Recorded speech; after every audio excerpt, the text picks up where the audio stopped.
Hello everyone, আসসালামু আলাইকুম। আজকে আমি আপনাদের সাথে মজাদার একটি হাঁস রান্নার রেসিপি শেয়ার করব। তো চলুন দেখে নিই হাঁস রান্নার সেরা এবং পারফেক্ট রেসিপি। এখানে আমি প্রায় 1.5 কেজি হাঁসের মাংস নিয়েছি। আমি হাঁসের মাংসগুলো মাঝারি সাইজের পিস করে নিয়েছি। প্রথমে আমি দিয়ে দিব পেঁয়াজ কুচি, তারপরে দিয়ে দিব পরিমাণ মতন রসুন বাটা,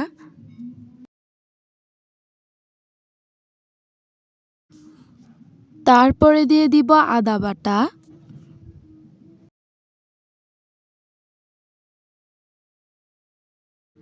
তারপরে দিয়ে দিব পরিমাণ মতন মরিচের গুঁড়া,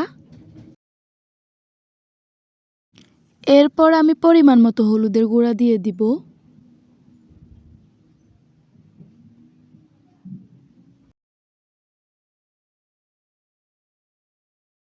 তারপর আমি দিয়ে দিব 1 চামচ ধনিয়ার গুঁড়া এবং দিয়ে দিব জিরার গুঁড়া 2 চামচ।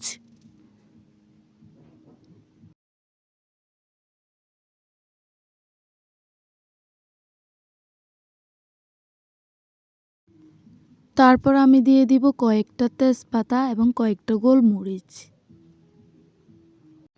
তারপর আমি দিয়ে দিব পেঁয়াজ বাটা। পেঁয়াজ বাটা দিলে হাঁসের মাংসের ঝোলটা গাঢ় হয়। এবং আমি দিয়ে দিব হাঁসের মশলা। এই মশলাতে হাঁসের যতগুলো উপকরণ ছিল সবগুলাই দেওয়া আছে। মশলাগুলো দেওয়া হলে আমি সবগুলো একসাথে মিক্স করে নেব এবং যাতে করে প্রত্যেকটা পিসে ভালোভাবে মিক্স হয়, তাই আমি ভালোভাবে এগুলা মিক্স করে নেব।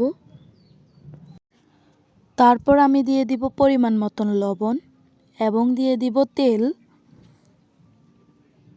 তেলটা দিলে মাংসের গায়ে মশলাগুলো ভালোভাবে মিশে যাবে, তাই আমি তেল দিয়ে দিব। দিয়ে এগুলা ভালোভাবে মিক্স করে নেব। তারপর আমি দিয়ে দিব বড় সাইজের 3টি গোটা রসুন। আপনারা চাইলে নাও দিতে পারেন।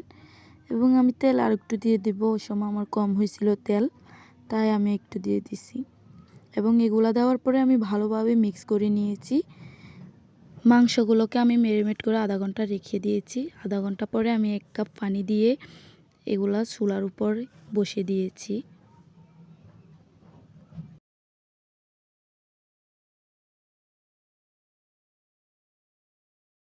মাংসগুলো যখন কষানো হবে তখন আমি ঢাকনা উল্টিয়ে এগুলো ভালোভাবে নেড়ে দিব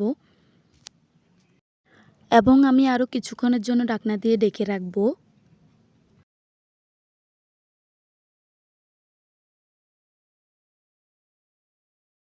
মাংসগুলো যখন ভালোভাবে কষানো হয়ে যাবে তখন আমি গরম পানি দিয়ে দিব।